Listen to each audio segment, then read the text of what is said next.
नमस्कार सभी साथियों को स्वागत है आज की कक्षा में। आज अपने विषय रहने वाला है गंगा नदी तंत्र, यानी आज अपने गंगा नदी और गंगा नदी की सहायक नदियों के बारे में जानेंगे। तो गंगा नदी तंत्र में देखिएगा, सबसे पहले अपने बात करेंगे स्वयं गंगा नदी की। गंगा नदी तंत्र भारत का एक सबसे बड़ा नदी तंत्र है, जिसमें स्वयं गंगा नदी और गंगा की कई सारी सहायक नदियां मिलकर ये एक बहुत बड़ा तंत्र बनाती हैं। तो आज अपने इस पूरे गंगा नदी तंत्र को समझने वाले हैं। इसमें सबसे पहले अपने बात करेंगे गंगा नदी की, कि गंगा नदी का उद्गम कहाँ से होता है, अपवाह क्षेत्र कहाँ से है और कहाँ पर इसका विसर्जन होता है। तो चलिए शुरू करते हैं। सबसे पहले देखिएगा, गंगा नदी का उद्गम स्थल, उद्गम कहाँ से होता है। देखिए, गंगा नदी का उद्गम होता है उत्तराखंड राज्य से। ये है उत्तराखंड राज्य, और उत्तराखंड राज्य में गंगा नदी दो धाराओं से मिलकर बनती है, अर्थात गंगा नदी दो अलग अलग नदियों के संगम से गंगा कहलाती है। तो दो अलग अलग नदियां कौन सी हैं? वो दो नदियां हैं अलकनंदा और भागीरथी नदी। ये दोनों नदियां उत्तराखंड के ही देवप्रयाग नामक स्थान पर मिलती हैं और वहीं से गंगा कहलाती है।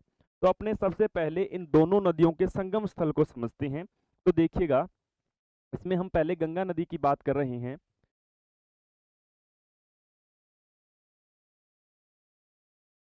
देखिए, गंगा नदी उत्तराखंड जो दो धाराएं हैं, भागीरथी और अलकनंदा, इन दोनों के मिलन से मिलकर बनती है गंगा नदी, जिसमें भागीरथी प्लस अलकनंदा। तो गंगा नदी को समझने के लिए इन दोनों नदियों को समझना जरूरी है। तो ये दोनों नदियों का उद्गम स्थल उत्तराखंड से है। देखिए कहाँ कहाँ से उद्गम है।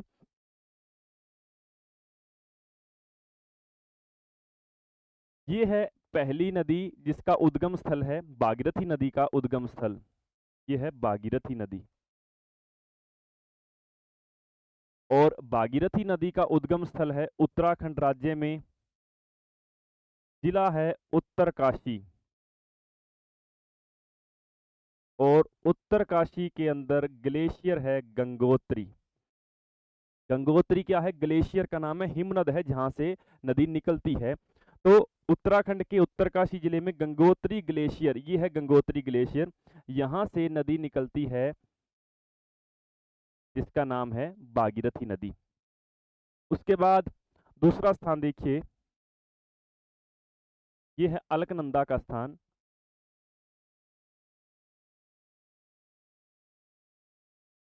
ये है अलकनंदा, और अलकनंदा का उद्गम स्थल देखिएगा, ये भी उत्तराखंड से निकलती है। उत्तराखंड राज्य में, जिला है अलकापुरी, और स्थान है बद्रीनाथ, और बद्रीनाथ में ग्लेशियर है सतोपथ। सतोपथ ग्लेशियर से इस नदी का उद्गम होता है, जिसको कहा जाता है अलकनंदा, और यहां से अलकनंदा नदी का उद्गम हुआ।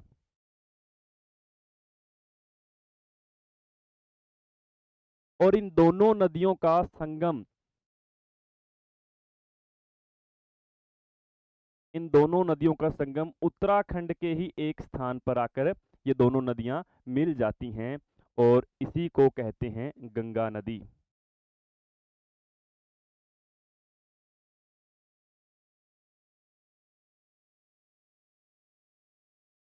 इसी प्रकार ये अलग अलग दो नदियां हैं जिनके मिलने से गंगा नदी कहलाती है। ये है भागीरथी नदी, और भागीरथी नदी का उद्गम स्थल देखिए, उत्तराखंड के उत्तरकाशी जिले में गंगोत्री ग्लेशियर, और वहीं पर अलकनंदा जिसका उद्गम स्थल देखिएगा उत्तराखंड के अलकापुरी जिले में बद्रीनाथ के सतोपथ ग्लेशियर। यहाँ से ये दोनों नदियां बहते हुए इस स्थान पर इन दोनों नदियों का संगम हो जाता है। और ये संगम स्थल कौन सा है? तो ये है देवप्रयाग, और ये देवप्रयाग भी कहाँ पर है? उत्तराखंड में है।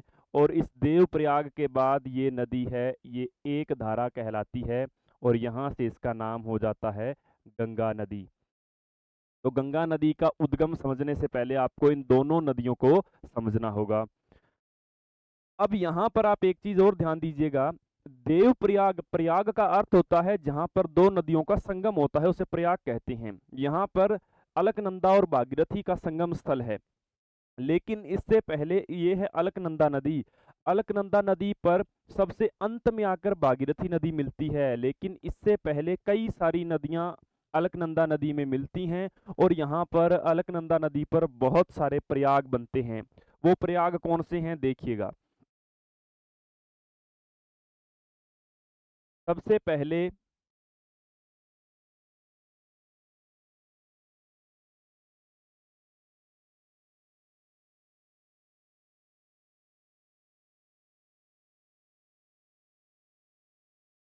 ये चार नदियां जो हैं ये अलकनंदा में आकर मिल रही हैं। ये चार नदियों के नाम क्या क्या हैं? सबसे पहले नदी है, ये है विष्णु गंगा।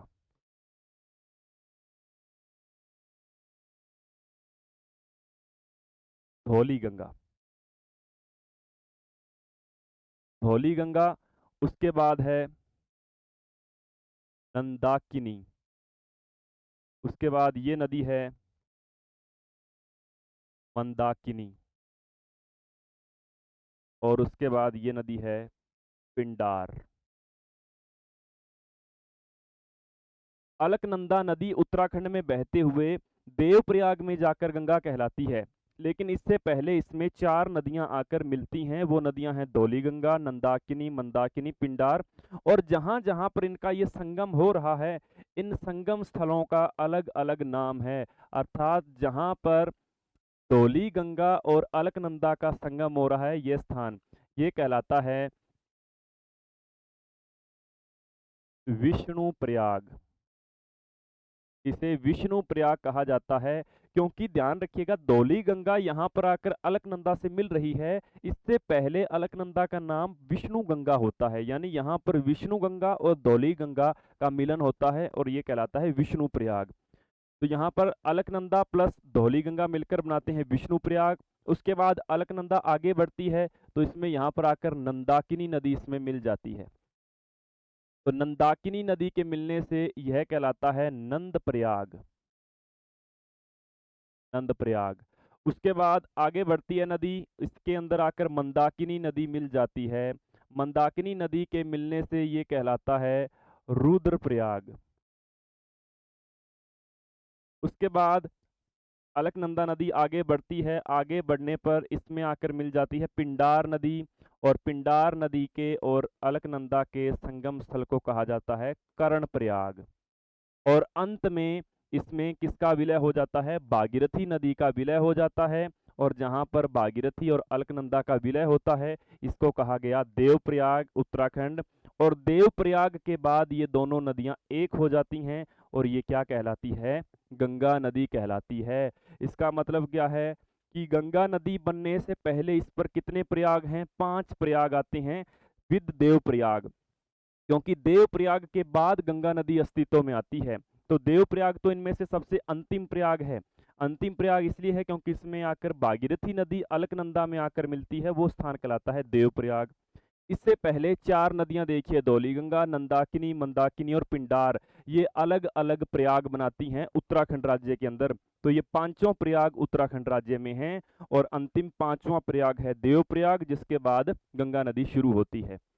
तो ये है गंगा नदी का उद्गम स्थल। भागीरथी और अलकनंदा दोनों नदियों को मिलाकर गंगा नदी कहलाती है। अब आगे बढ़ते हैं। देखिए यहाँ पर इन दोनों नदियों के संगम से ये एक नदी कहलाई, यानी ये है देवप्रयाग। और इसके बाद गंगा नदी शुरू हो जाती है। तो गंगा नदी उत्तराखंड में बहती हुई उत्तर प्रदेश में बहती है। ये है उत्तर प्रदेश। उत्तर प्रदेश के बाद ये नदी बिहार में जाती है, बिहार। बिहार के बाद ये नदी पश्चिमी बंगाल में प्रवेश करती है। अब देखिएगा, पश्चिमी बंगाल में प्रवेश करते ही इस नदी के ऊपर एक बांध बनाया गया है, फरक्का बैराज, फरक्का बांध, गंगा नदी पर बनाया गया बांध। कहाँ पर है? पश्चिम बंगाल में। यहाँ पर बांध बनाने के बाद ये नदी पुनः दो धाराओं में विभाजित हो जाती है। यहाँ से दो धाराओं से एक धारा हुई थी, अब एक धारा उत्तर प्रदेश में, फिर बिहार में, फिर पश्चिम बंगाल में। पश्चिम बंगाल में प्रवेश करते ही इस पर बनाया गया है बांध, और ये बांध है फरक्का बांध। फरक्का बांध के बाद नदी को वापस दो धाराओं में विभाजित कर दिया जाता है, और वो दो धाराएं एक धारा तो निकल जाती है बांग्लादेश के अंदर और दूसरी धारा दक्षिण की तरफ मुड़कर यहाँ पश्चिम बंगाल में बहती है और पश्चिम बंगाल में बहकर इस जलीय भाग को कहा जाता है गंगा सागर और इस गंगा सागर में विलीन हो जाती है। जो नदी गंगा सागर में विलीन होती है इस नदी का नाम होता है हुगली नदी। और जो नदी सीधा चली जाती है बांग्लादेश के अंदर इस नदी का नाम है पद्मा नदी। पद्मा नदी।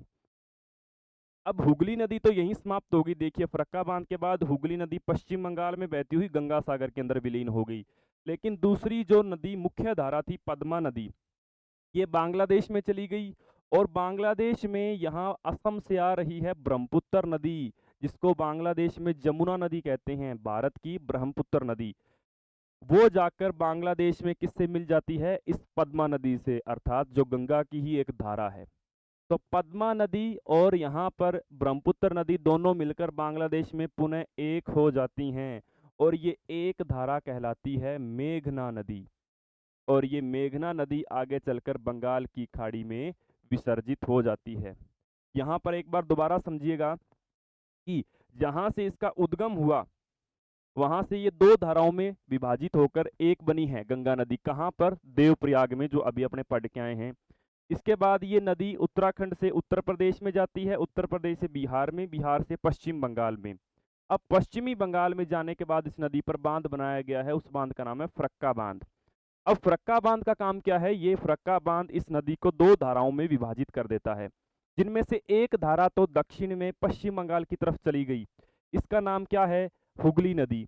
हुगली नदी तो पश्चिम बंगाल में बहती हुई यहाँ गंगा सागर है, इस भाग को गंगा सागर कहते हैं, गंगा सागर में विलीन हो जाती है, विसर्जित हो जाती है।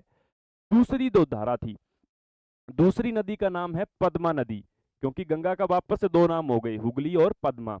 अब ये पद्मा नदी बांग्लादेश में जाती है और बांग्लादेश में ही भारत से एक और नदी आ रही है जिसका नाम है ब्रह्मपुत्र नदी, जो भारत से होकर बांग्लादेश में जाती है। तो ब्रह्मपुत्र नदी बांग्लादेश में जाकर इस पद्मा नदी से मिल जाती है और मिलकर ये पुनः एक कहलाती हैं और इनका नाम हो जाता है मेघना। तो और मेघना नदी जाकर बंगाल की खाड़ी में विसर्जित हो जाती है। ये है गंगा नदी का अंतिम भाग। इसको अगले डायग्राम में समझते हैं अपने। ये तो इसका उद्गम स्थल था। अब इसका अंतिम भाग देखिएगा।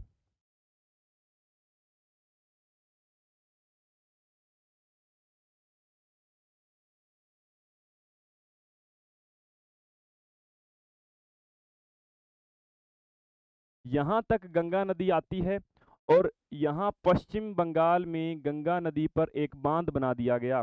इस बांध का नाम है फरक्का बांध। ये पश्चिमी बंगाल का बांध है और इस फरक्का बांध के बाद नदी दो धाराओं में विभाजित हो जाती है। एक धारा तो दक्षिण की तरफ मुड़ जाती है इस प्रकार। ये नदी कहलाती है हुगली नदी और ये पश्चिम बंगाल में बहती हुई, ये है पश्चिमी बंगाल और इस नदी का नाम है हुगली नदी। ये पश्चिमी बंगाल में बहती हुई विलीन हो गई गंगा सागर में। उसके बाद दूसरी धारा देखिएगा। दूसरी धारा यहाँ से चली जाती है बांग्लादेश के अंदर। यहाँ ये बांग्लादेश शुरू हो चुका है।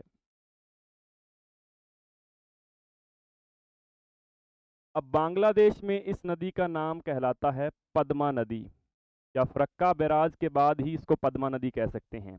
अब ये पद्मा नदी भारत से होते हुए बांग्लादेश में चली जाती है और बांग्लादेश में एक और नदी आ रही है भारत से, और वो नदी आ रही है इस दिशा से। इस दिशा से एक और नदी आ रही है जिसको हम कहते हैं ब्रह्मपुत्र नदी। ये है ब्रह्मपुत्र। लेकिन ये ब्रह्मपुत्र नदी जब तक भारत के अंदर है तब तक तो ब्रह्मपुत्र कहलाती है। ये भारत और बांग्लादेश की सीमा है। यहाँ से जैसे ही बांग्लादेश में एंटर हुई तो बांग्लादेश में इसका नाम बदल दिया गया और बांग्लादेश में इसे कहते हैं जमुना नदी। और ये जमुना नदी बांग्लादेश में आकर किससे मिल गई? पद्मा नदी से। और ये दोनों मिलकर एक नदी हो गई। इस प्रकार ये दोनों एक हुई और इन एक का नाम कहलाया मेघना नदी, अर्थात मेघना का पूर्ण अस्तित्व बांग्लादेश में है। और मेघना नदी आगे चलकर बंगाल की खाड़ी में विसर्जित हो गई। बंगाल की खाड़ी, ये है गंगा नदी का अंतिम रूप, जिसमें फरक्का बांध के बाद वापस से ये दो धाराओं में बढ़ती है और बांग्लादेश में मेघना नदी के रूप में बंगाल की खाड़ी में गिरती है। अब बीच का जो भाग रह गया, उत्तर प्रदेश, बिहार और पश्चिम बंगाल, इस भाग में गंगा नदी में अनेक सहायक नदियां आकर गिरती हैं। हम बात करेंगे उन सहायक नदियों की, गंगा नदी में कौन कौन सी सहायक नदियां आकर गिरती हैं।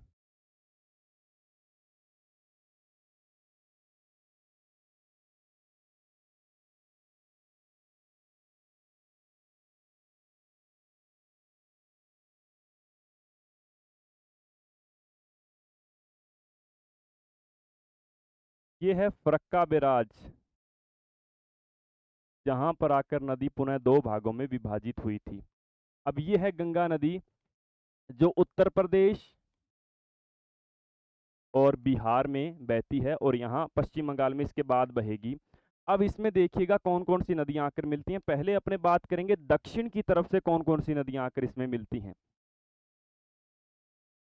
ये राज्य है उत्तर प्रदेश और ये राज्य है बिहार। इसमें सबसे पहले आकर मिलने वाली नदी या इसकी सबसे बड़ी सहायक नदी, जिसको हम यमुना कहते हैं, यमुना नदी को देखिएगा।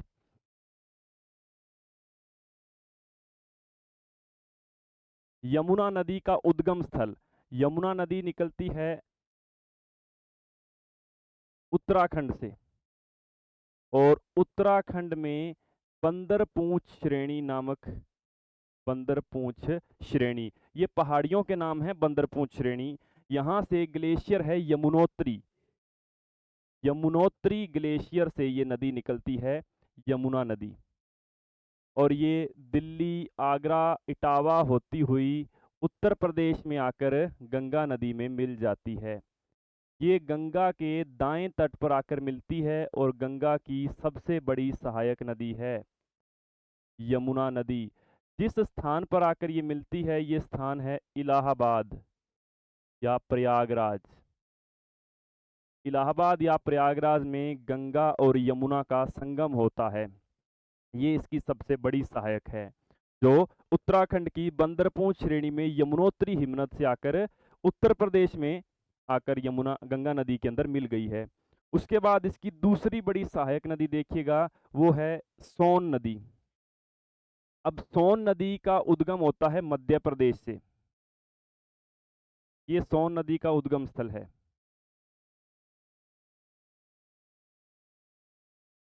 ये नदी मध्य प्रदेश में अमरकंटक की पहाड़ियों से निकलती है, अमरकंटक पहाड़ियाँ। और यहाँ से ये नदी उत्तर प्रदेश में जाती है। उत्तर प्रदेश के बाद ये नदी झारखंड में जाती है और झारखंड के बाद ये नदी बिहार में जाकर गंगा नदी में मिल जाती है।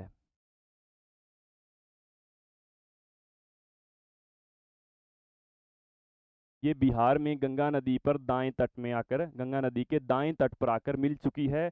ये नदी कौन सी है? सोन नदी, गंगा की दूसरी बड़ी सहायक नदी। जहाँ पर ये नदी मिल रही है, ये स्थान है बिहार का दीनापुर। बिहार के दीनापुर नामक स्थान पर सोन और गंगा नदी का संगम होता है। उसके बाद दाएं तट की तीसरी नदी, तो तीसरी नदी को देखिएगा, यहां से ये दो धाराओं में विभाजित हुई थी नदी। एक नदी तो चली गई सीधा बांग्लादेश के अंदर, जिसको अपने कहा पद्मा नदी, पिछले डायग्राम में समझा इसको। दूसरी नदी नदी जो थी वो दक्षिण की तरफ मुड़कर पश्चिमी बंगाल में बह रही है, जिसका नाम था हुगली नदी। ये हुगली नदी है। अब दाएं तट पर जो गंगा की तीसरी बड़ी सहायक नदी है, वो जाकर हुगली नदी में मिलेगी। कौन सी नदी है देखिएगा, यहां पर है छोटा नागपुर का पठार, झारखंड के अंदर। झारखंड का पठार है छोटा नागपुर पठार। यहाँ से नदी का उद्गम होता है दामोदर नदी का। ये है दामोदर नदी।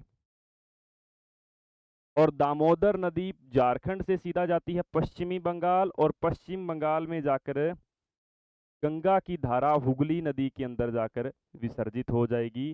किस स्थान पर विसर्जित होगी? तो ये है हावड़ा नामक स्थान पश्चिम बंगाल का। पश्चिमी बंगाल में हावड़ा नामक स्थान है, उस हावड़ा में जाकर हुगली नदी में विसर्जित हो जाएगी। ये है दामोदर नदी, जो पश्चिमी बंगाल का शोक कहलाती है, प्रतिवर्ष पश्चिम बंगाल में बाढ़ लाती है। तो दाएं तट पर देखिए 3 नदियां हो चुकी हैं, यमुना नदी, सोन नदी और दामोदर नदी। इससे पहले आप ये भी देखिएगा कि दाएं तट पर यमुना की सबसे बड़ी सहायक नदी कौन सी है? तो यमुना नदी की सबसे बड़ी सहायक नदी है चंबल नदी। अब चंबल नदी का उद्गम स्थल है वो है मध्य प्रदेश। तो मध्य प्रदेश में अमरकंटक की पहाड़ियां हैं, अमरकंटक की पहाड़ियों से ही उद्गम होता है।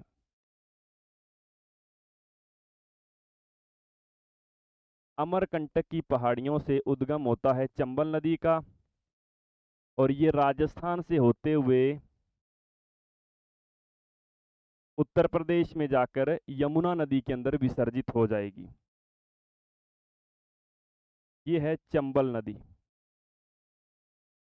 जिसका उद्गम स्थल मध्य प्रदेश की अमरकंटक की पहाड़ियों से हुआ है। और ये स्थान है, जानापाव की पहाड़ियां हैं वैसे, और ये इंदौर नामक स्थान है, इंदौर का महू नामक स्थान, वहां से उद्गम हुआ है चंबल नदी का। मध्य प्रदेश से यहाँ पर राजस्थान है, राजस्थान से होते हुए वापस उत्तर प्रदेश में चली गई, और उत्तर प्रदेश के इटावा नामक स्थान पर जाकर ये यमुना नदी में मिल चुकी है। तो दाहिने तट पर 4 नदियां हैं, यमुना नदी, यमुना की सबसे बड़ी सहायक चंबल नदी, उसके बाद यमुना के बाद दूसरी बड़ी सहायक नदी सोन, और तीसरी दामोदर नदी। ये तो है दाहिना तट। अब अगर बाएं तट की बात करें, ऊपर से जो नदियां आ रही हैं, तो यहाँ पर 3 नदियां हैं मुख्यतः, घाघरा, गंडक और कोसी नदी। तो देखिएगा सबसे पहले घाघरा नदी को।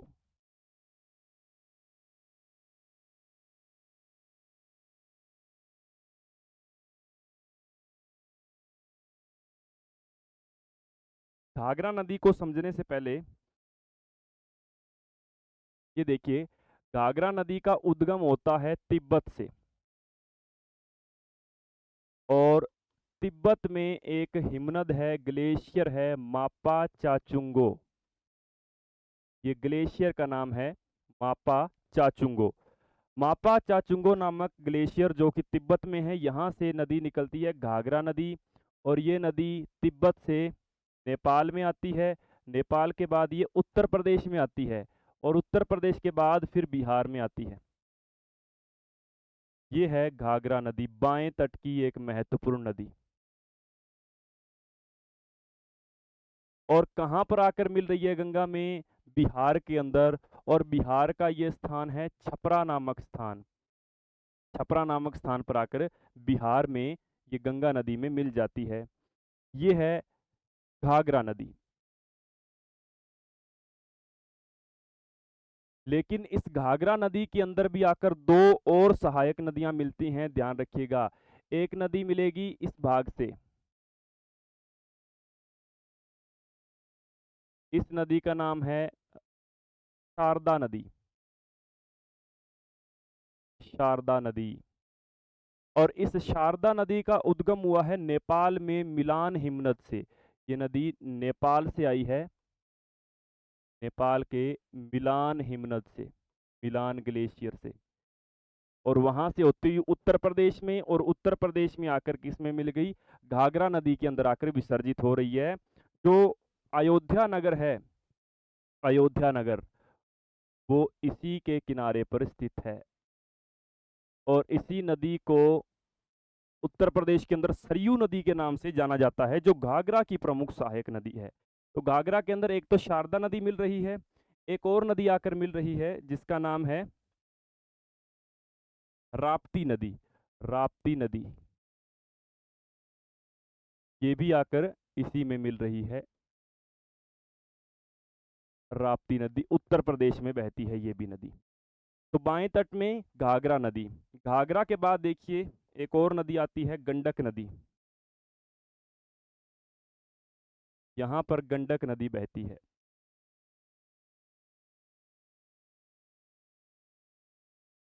अब देखिएगा गंडक नदी का उद्गम स्थल कहाँ से है। तो गंडक नदी का उद्गम है नेपाल से, और नेपाल में आपको वर्बली सीधा बता देता हूँ, नेपाल के अंदर जो हिमालय पर्वतमाला की चोटियां हैं, माउंट एवरेस्ट और धौलागिरी, इन दोनों चोटियों के बीच में से दो नदियां निकलती हैं, काली गंडक और त्रिशूल। काली गंडक और त्रिशूल नदियों के मिलने से नदी बनती है गंडक नदी, और यहाँ से गंडक नदी नेपाल, नेपाल से बहते हुए ये आती है बिहार के अंदर, और बिहार में आकर ये नदी, बिहार में आकर ये नदी गंगा में मिल रही है। और कौन से स्थान पर आकर मिल रही है, तो ये स्थान है सोनपुर। सोनपुर नामक स्थान पर आकर गंगा नदी में मिल जाती है, ये है गंडक नदी। और उसके बाद लास्ट नदी आती है कोसी नदी, और ये कोसी नदी का उद्गम होता है तिब्बत से।